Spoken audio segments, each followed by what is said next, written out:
ಮಲಗಿದಲ್ಲಿಂದ ಎದ್ದು ಈ ಕಡೆಗೆ ಬಂದು ನೋಡಿದರೆ ನೀನು ನಾನು ಒಬ್ಬ ಮನುಷ್ಯ ಮಾತ್ರ. ಹೌದು, ಈ ಕಾರಣಾಂತರದ ನನ್ನ ನಿವಾಸದ ಗುಹೆಯನ್ನು ಹೇಳದೆ ಕೇಳದೆ ಪ್ರವೇಶಿಸಿದ್ದು ಮಾತ್ರವಲ್ಲ, ಆ ಬಾಲೆಯನ್ನು ಎದುರಿಸುವುದಕ್ಕೆ ಮುಂದಾಗಿದ್ದಲ್ಲ. ಯಾರು ನೀನು? ಯಾಕೆ ಬಂದೆ? ಎಲ್ಲಿ ನಿನ್ನ ಊರು? ಯಾರು ನಿನ್ನ ಅಪ್ಪ ಅಮ್ಮ?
ಪ್ರಶ್ನೆ ಮಾಡ್ತಿದ್ದಾದ್ರೆ ಹೇಳುವುದು ನಮ್ಗೆ ಧರ್ಮವಾಗಿದೆ. ದ್ವಾರಕೆ ಎಂಬ ಹೆಸರನ್ನು ಕೇಳಿ ಬಲ್ಲಯ್ಯ? ಅದು ನಾಡಿನಲ್ಲಿ ಹತ್ತಿರದಲ್ಲೇ ಮಧುರೆ. ದ್ವಾರಕ ಅಂದ್ರೆ ಅಲ್ಲಿ ನೀರಿನಲ್ಲೇ ಮನೆ ಮಾಡಿರುವವನ. ನೀರಿನಲ್ಲಿ ಮನೆ? ಹೌದೌದು. ಅಂದ್ರೆ ಅವರು ಶಿಲ್ಪಿಗಳೆಲ್ಲ ಬಂದು ಅಂತ ಒಂದು ಆ ಪುರವನ್ನು ನಿರ್ಮಾಣ ಮಾಡಿದ್ದಾರೆ. ಆ ಮನೆಯಲ್ಲಿ ನಾವಿದ್ದೇವೆ. ವಸುದೇವ ದೇವಕಿಯ ಮಗನಾಗಿ ಕಾಣಿಸಿಕೊಂಡಿದ್ದೇನೆ. ನನ್ನನ್ನು ಲೋಕದಲ್ಲಿ ಕೃಷ್ಣ ಎಂದು ಕರೀತಾ ಇದ್ದಾರೆ. ಹಾಳಾಗಿ ಹೋಗಿ ಯಾಕೆ ಯಾಕೆ ನೀನಿಲ್ಲಿಗೆ ಬಂದದ್ದು? ಯಾಕೆ ನಿಮಗೆ ಕಾರಣ ಗೊತ್ತಾಗ್ಲಿಲ್ವಾ? ವಿಷಯ ಗೊತ್ತೇ ಇಲ್ವಾ? ಹೌದೇನೋ? ಅಲ್ಲಿ ಒಬ್ಬಳು ಹುಡುಗಿದ್ದಳಲ್ಲ, ಅವಳ ಕೈಯಲ್ಲಿ ಮಗು ಇತ್ತಲ್ಲ, ಆ ಮಗುವಿನಲ್ಲಿ ಒಂದು ಸುವಸ್ತು ಇರುವುದು ಹೌದಾ? ಅದು ಬೇರೆ ಯಾವುದಲ್ಲ, ಅದು ಸಮಂತಕ ಮಣಿಯಾಗಿದೆ. ಈ ಹಿಂದೆ ಸೂರ್ಯ ನೀವು ರತ್ನ ಪರೀಕ್ಷಕ ಅದಲ್ಲ. ಯಾವ ಮಣಿ ಯಾವ ಹೆಸರು ಅಂತ ಹೇಳಲಿಕ್ಕೆ ಬಂದ? ಅದನ್ನು ತಿಳಿದು ನಾವು ಬಂದಿದ್ದೇವೆ. ಬೃಂದಾವನಾಖ್ಯ ಪಟ್ಟಣದ ಸತ್ರಾಜಿತರು ಸೂರ್ಯಾನುಗ್ರಹದಿಂದ ಪಡೆದ ಸಮಂತಕ ಮಣಿ ಮೃಗಮೇಟಗೆಂದು ಅವರ ತಮ್ಮ ಬಂದಿದ್ದಾಗ ಅದನ್ನು ಪಡ್ಕೊಂಡು ಬಂದಿದ್ದ. ಆದರೆ ಮರಳಿ ಪ್ರಸೇನು ಬರಲಿಲ್ಲ, ಮಣಿಯು ದೊರಕಲಿಲ್ಲ ಎಂಬುದನ್ನು ತಿಳಿದು ಕಳೆದು ಹೋದ್ರೆ ಅದಕ್ಕೆಲ್ಲ ನಾನು ಜನ ಹಾಗಲ್ಲ. ಕಳೆದು ಹೋದ್ರೆ ಅದನ್ನು ಪಡ್ಕೊಳ್ಳುವ ನಮ್ಮದು ಈಗ ಅದಕ್ಕೆ ಅದೇ ಮಣಿ ಇದು ಅಂತ ನೀನು ಹೇಗೆ ಹೇಳಿ? ಅದು ಗೊತ್ತಾಗಿದೆ. ಹೌದು, ಮತ್ತೆ ಎಂತದ್ದು ಗೊತ್ತಾಗಿದೆ? ಅಂತ ಮಣಿ ಗೊತ್ತಾಗಿ ಇಲ್ಲಿಗೆ ಬಂದಿದ್ದೇನೆ. ಆದ್ರಿಂದ ಆ ಮಣಿ ಪಡೆಯುವ ಉದ್ದೇಶ ಬಂದಿದ್ದೇನೆ. ಇನ್ನು ಮಗಳಲ್ಲಿ ಯಾವ ಉಂಟು, ಆದ್ರಿಂದ ಆ ಮಣಿಯನ್ನು ಪ್ರಸೇನ ಅಂದ್ರೆ ಮೃಗವ ಅಲ್ಲ ಅಲ್ಲ ಅಲ್ಲ ಮನುಷ್ಯ. ಈ ಮಣಿಯನ್ನು ನಾನು ಸಂಪಾದಿಸಿದ್ದೆ ಹೇಗೆ ಬಲ್ಲಯ?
ನಿನ್ನ ನಿನಗೆಂತದ್ದಾಗಿದೆ? ಹಾ ಮಣಿ ಕಳೆದು ಹೋಗಿ ಹೌದು ನೀನೆಲ್ಲಿಯೋ ಕಳಕೊಂಡದ್ದಕ್ಕೆ ನಿಮ್ಮ ಅಜಾಗರೂಕತೆಗೆ ಕಂಡದ್ದೆಲ್ಲ ನಿಮ್ಮದು ಅನ್ನುವ ಹಾಗೆ ಅಧಿಕಾರ ಸ್ಥಾಪನೆ ಮಾಡುವ ದುರ್ಬುದ್ಧಿ ಅಂತದ್ದಕ್ಕೆ ನನಗೆ ಮೊದಲೇ ಅರ್ಥ ಆಗಿದೆ. ಏನು ನೀವು ಜನ ಸ್ವಲ್ಪ ಸರಿ ಇಲ್ಲ, ಬೇಕೆಂದೇ ಬಿಸಾಡಿ ಹೋದಲ್ಲ ಆಯ್ತಾ? ಹಾಗೆ ಬೇಡ ಅಂತ ಬಿಸಾಡಿದ್ದ ಅಲ್ಲ, ಬಿಸಾಡಿದಲ್ಲ ಅಂತ ಅಲ್ಲ, ಉಳಿಸಿಕೊಳ್ಳಿಕ್ಕಾಗದೇ ಇದೆ ಅನ್ನುವುದನ್ನು ನೀನು ಆಡಿದ್ದಿ. ಹೌದಲ್ಲ? ಈಗ ಅದು ಕಳೆದು ಹೋಗಿದೋ, ಯಾರಾದ್ರೂ ಎತ್ತಿಕೊಂಡು ಹೋದ್ರು ಅಥವಾ ಹೊಡೆದು ಹಾಕಿಕೊಂಡು ಹೋದ್ರು ಅಂತೂ ಉಳಿಸಿಕೊಳ್ಳುವುದಕ್ಕೆ ನಿಮಗಾಗಲಿ. ನಿಮಗೆ ಹಾಗಾದ್ರೆ ಆ ಮಣಿ ಸಾಗರ ಗರ್ಭದಲ್ಲಿ ಸಿಕ್ಕಿದಲ್ವಲ್ಲ ಮತ್ತೆ ಮಣಿ ನನಗೆ ಮಣಿ ಸಿಕ್ಕಿದ ಕತೆ ಹೇಳ್ತೇನೆ. ಹೌದಾ? ನೀನು ಒಟ್ಟು ಧಾವಂತ ಮಾಡಬೇಡ. ಅದು ಹೇಗೆ ನಾನು ಸಂಪಾದಿಸಿದ್ದು ಹೇಗೆ ಅನ್ನುವುದನ್ನು ಹೇಳುವುದಕ್ಕೆ ನಾನೀಗ ಹೊರಟದ್ದು. ಒಳ್ಳೇದು, ನೀನು ಹೇಳಿ. ನಿಮ್ಮ ಮನೆ ಯಾವನೋ ಒಬ್ಬ ಪ್ರಸೇನ ನಾಮಕ ಕಾಡಿಗೆ ಬರುವಾಗ ಮಣಿ ಹಿಡ್ಕೊಂಡು ಬಂದಿದ್ದ. ಅದು ಬಿದ್ದು ಹೋಗಿದೆ ಅಥವಾ ಕಳೆದು ಹೋಗಿದೆ ಅಂದ ಮಾತ್ರಕ್ಕೆ ಈ ಮಣಿಗೆ ಅದಕ್ಕೂ ಸಂಬಂಧ ಇರಬೇಕು ಅಂತೇಳಿ. ಯಾಕಂದ್ರೆ ಎಲ್ಲಿಯೂ ಕಾಡಿನಲ್ಲಿ ಹೆಗ್ಲಿಕ್ಕೆ ಸಿಕ್ಕಿದ ಮಣಿಯಲ್ಲ. ಈಗ ಅದು ಕಳೆದು ಹೋದ ತರ ನನಗೆ ಹೆಗ್ಲಿಕ್ಕೆ ಸಿಗಬೇಕಿತ್ತು, ಅದಲ್ಲ. ಹಾಗೆಂದು ಯಾವ ಮನುಷ್ಯನ ಕೈಯಿಂದಲೂ ನಾನು ಸಂಪಾದಿಸಿದ್ದ. ಹೌದಾ? ನಾನು ಸಂಪಾದಿಸಿದ್ದ ಹೇಗೆ ಮೃಗರಾಜನೆಂದು ಗುರುತಿಸಲ್ಪಡುವ ಸಿಂಹದೊಂದಿಗೆ ಹೋರಾಡಿ ಅದರ ಕೈಯಲ್ಲಿದ್ದ ಮಣಿಯನ್ನು ನಾನು ಸಂಪಾದಿಸಿದ್ದೇನೆ. ಎನ್ನ ಬಾಹು ವಿಕ್ರಮ ಹರಿಯಕ್ಷನನ್ನೇ ಮಾಡು. ಈ ಶ್ರೇಷ್ಠವಾದಂತಹ ಒಂದು ರತ್ನವನ್ನು ನಾನು ಸಂಪಾದಿಸಿಕೊಂಡಿದ್ದೇನೆ. ನನ್ನ ಸಂಪಾದನೆಗೆ ಕಣ್ಣ ಹಾಕಲಿಕ್ಕೆ ನನ್ನ ಕುಟುಂಬದ ಒಂದು ಕೆಟ್ಟ ಅಷ್ಟು ಸಂಪಾದನೆ ಉಂಟಾ?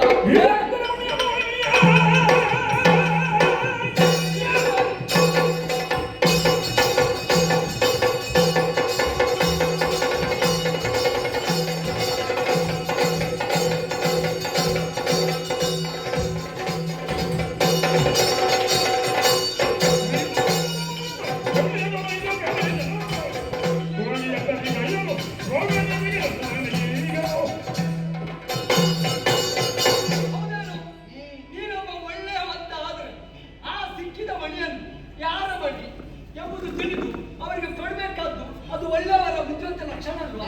ಆದರೆ ನೀನು ಮನೆಯಲ್ಲಿ ಇರಿಸಿಕೊಂಡಿದ್ದಿ ಅಲ್ಲ, ಹುಡುಗಿಗೋ ಆ ಹುಡುಗ ಕೈ ಮಗುವಿಗೋ ಆಟವಾಡು ಮಾಡಿದ್ದ ಭಾವಿಸಬೇಡ. ವಿಹಿತದಿಂದ ಸೂರ್ಯ ಮಣಿಯನ್ನು ಕೊಡದೇ ಇದ್ರೆ ಇನ್ನೊಂದು ಸೂರ್ಯನ ಮಗದಲ್ಲಿ ಕಳಿಸಿದ ಜಾಗ್ರತೆ ಯಮನಲ್ಲಿಗೆ. ಏನು ಭಾವಿಸಿದ್ಯಪ್ಪ ನೀನು? ಏನು ಸಾವಕಾಶ ಮಾಡು.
ಮತ್ತೆ ನಿನ್ನ ಕರಡಿಗೆ ಮಣಿ ಯಾಕೆ? ಅಯ್ಯೋ, ಕರಡಿಗೆ ಮಣಿ ಯಾಕೆ, ಕರಡಿಗೆ ಮಗಳು ಯಾಕೆ ಕೇಳಲಿಕ್ಕೆ ನೀವ್ಯ? ಅದು ಮಣಿ ನಾನು ಕಟ್ಟಿಕೊಳ್ಳ ಮಣಿ ನಮ್ಮದಲ್ವಾ? ಏನು ನನ್ನ ಬದುಕನ್ನು ರೂಪಿಸಲಿಕ್ಕೆ ನೀನು ಮೊನ್ನೆ ಹುಟ್ಟಿದ ಹುಡುಗ. ಮೊನ್ನೆ ಮತ್ತೆಂತದ್ದು? ನಿನಗೆ ತುಂಬಾ ವರ್ಷ ಆಯ್ತಾ? ನನಗೆ ಆದ ಆಯುಷ್ಯದಷ್ಟು ನಿನಗೆ ಬದುಕಿನ ಕ್ಷಣ ಆಗಲಿಲ್ಲ. ಹೌದಾ? ಕ್ಷಣ. ಈಗ ಕಾಡಿನ ಮೃಗಗಳಿಗೆಲ್ಲ ಆಯುಷ್ಯ ಕಡಿಮೆ ಅಲ್ಲ ಮನುಷ್ಯರಿಗಿಂತ. ಯಾರು ಹೇಳಿದ್ದೆ ನಿನಗೆ? ಮತ್ತೆ ನನಗೆ ಪ್ರಾಣಿ ಶಾಸ್ತ್ರ ಪಾಠ ಸರಿ ಆಗ್ಲಿಲ್ಲ. ಇನ್ನು ಆಯುಷ್ಯದ ರೇಟ್ ಮನುಷ್ಯನಿಗಿಂತ ಹೆಚ್ಚು ಆಯುಷ್ಯ ಇರೋ ಪ್ರಾಣಿಗಳಿದ್ದಾರೆ. ಹೌದಾ? ಅದು ಗೊತ್ತಿಲ್ಲ. ಬ್ರಹ್ಮದೇವರಿನ ನಿನಗೆ ಪಾಠ ಮಾಡುವುದು ನನ್ನ ಉದ್ದೇಶ ಅಥವಾ ನಿನಗೆ ಪಾಠ ಮಾಡಿ ಪ್ರಯೋಜನವು ಅಲ್ಲ. ಬ್ರಹ್ಮದೇವರಿನ ಆಯುಷ್ಯ ಹೇಳಿದ್ದಾರೆ. ರೇಖೆ ತುಂಬಾ ಆಯುಷ್ಯ ಉಂಟು ಬ್ರಹ್ಮದೇವರು ಹೇಳಿಯೇ ಗೊತ್ತಾಗಬೇಕಾ? ಮತ್ತೆ ಹೇಳುದಿಲ್ಲ. ಈಗ ನೀನು ನನ್ನನ್ನು ಏನು ಅಂತ ಭಾವಿಸಿ ಅಲ್ಲ, ನೀನು ಕಾಡಿನ ಮೃಗ ಅಂತ ಭಾವಿಸುದಷ್ಟೇ. ಅದೇ ಒಂದು ತಿರಿಯಕ್ಕೆ ಜಂತು ಅಂತ ಭಾವಿಸಿಕೊಂಡಿ ಅಲ್ಲವೇ? ಮತ್ತೆ ಆದ್ದರಿಂದಲೇ ಹೀಗೆ ಆಡ್ತಾ ಇತ್ತು.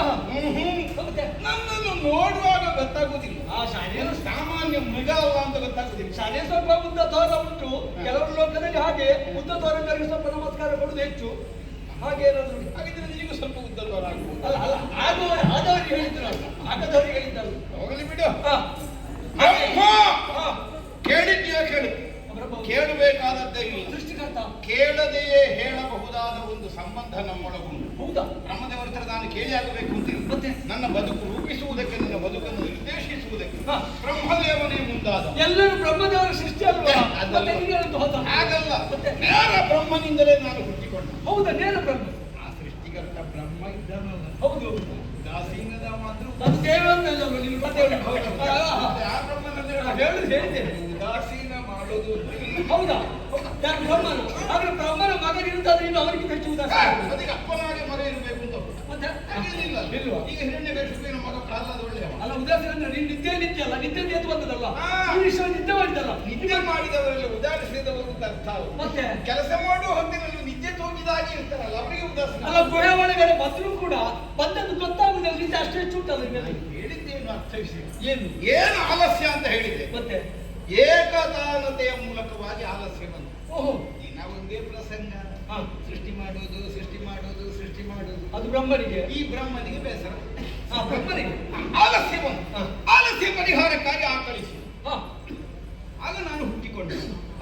ಬ್ರಹ್ಮನ ಜೃಂಭಾರಂಭದಿಂದ ಸಂಚರಿಸಿದವನಾದ್ದರಿಂದ ಜಾಂಬವಾನ್ ಹೀಗೆ ನನಗೆ ಹೆಸರು. ಸುಮೇರು ಪರ್ವತದ ಪ್ರಾಂತ್ಯದಲ್ಲೇ ಬಹುಕಾಲ ನಾನು ಕಾಲವನ್ನು ಕಳೆದ. ಹೌದೇ? ಆಮೇಲೆ ಒಂದು ದಿವಸ ನಮ್ಮ ಅಪ್ಪಯ್ಯನೇ ಹೇಳಿದ್ರು, ಏನು ನೀನು ಇಲ್ಲಿಯೇ ಇರಬೇಕಾದವಲ್ಲ, ಭೂಲೋಕದಲ್ಲಿ ಕಿಷ್ಕಿಂಧ ಅನ್ನುವಂತಹ ವಾನರ ಸಾಮ್ರಾಜ್ಯ ಇದೆ, ಅಲ್ಲಿ ಹೋಗಿ ಮಂತ್ರಿಯಾಗಿ ಇದ್ದುಕೊಂಡು. ನೀವು ಮಂತ್ರಿಗಳ ಜೊತೆ ಇರ್ಲಿಕ್ಕೆ ನಿನಗೆ ಮಂತ್ರಿ ಪದವಿ ಸಿಕ್ಕೋಗಿ ಬೇಡ ಹೇಳಿದೆ. ಹೌದೌದು. ನಾನು ಕಿಷ್ಕಿಂಧಿಗೆ ಬಂದು ಆಮೇಲೆ ಅಲ್ಲಿಯೇ ಇದ್ದೆ. ಏನು ಮಂತ್ರಿಯಾಗಿ ಒಳ್ಳೆ ಹಣ ಮಾಡುವಂತ ಹಾಗೆ ಯೋಚನೆ ಮಾಡಿ ಹೋದಂತ ನೀವು? ನಿನಗೆ ಎಂತೆಂತ ಮಂತ್ರಿ ಒಳ್ಳೇದು ಅಂತ ಹೇಳಿದ್ಯಲ್ಲ. ನಿನಗೆ ಎಂತೆಂತ ಮಂತ್ರಿಗಳ ಸಂಬಂಧ ಉಂಟ? ಯಾರಿಗೆ ನಮಗೆ ಸಂಬಂಧ ಎಲ್ಲ ಹೇಳುವುದನ್ನು ಕೇಳುವ. ಮಂತ್ರಿಯ ಸ್ಥಾನ ದೊಡ್ಡದು, ಬುದ್ಧಿಯ ಸ್ಥಾನ ಹೌದಲ್ಲ ವಿಷಯ. ಹಾಗಿದ್ರೆ ಇತರರ ಬುದ್ಧಿಯ ಸ್ಥಾನದಲ್ಲಿ ನಿಲ್ಲಬಹುದಾದ ಒಂದು ಅರ್ಹತೆ ತಾನಾಗಿ ಬರುವುದಿಲ್ಲ. ಅರ್ಹತೆ ಇದ್ದವನಿಗಲ್ವ ಬರುವುದು. ಹಿರಿಯ ಸ್ಥಾನ. ಬ್ರಹ್ಮದೇವರು ಅದನ್ನು ಕೊಡುವಾಗ ಬೇಡ ಹೇಳುವುದು. ಆದ್ದರಿಂದಲೇ ಸಂತೋಷದಿಂದ ಬಂದೆ. ಒಳ್ಳೆಯದು. ಹಾಗೆಂದು ಕೇವಲ ಅಷ್ಟಕ್ಕೆ ಸೀಮಿತವಾದ ಬದುಕಲ್ಲ ಜಾಂಬವನ. ಮತ್ತೆ ನಮ್ಮ ಜೀವನಾನುಭವ ಎಂತದ್ದು ಅಂದ್ರೆ ಕುಂಬಿನಿ ಉದಿಸುವ ಮುನ್ನ ಹುಟ್ಟಿದ ನೀತನೆಂಬರು ಜಗದೊಳೆಲ್ಲ. ಓಹೋ, ಇದು ಸರಿಯಾಗಿ ನಾನು ಹುಟ್ಟಿದ್ದೆ ಯಾವಾಗ ಅಂತ ಗೊತ್ತಿಲ್ಲದೆ ಹೇಳುದು. ಹುಟ್ಟುವುದಕ್ಕಿಂತ ಮೊದಲು ಹುಟ್ಟಿದ್ದೇನೆ ಅಂತ ಅರ್ಥ ಅಲ್ಲ. ಆದಿ ಅನ್ನುವಂತಹ ಹಿನ್ನೆಲೆಯಿಂದ ಆ ವಿಶೇಷಣವಾಗಿ ಅದನ್ನು ಬಳಸ್ತಾರೆ.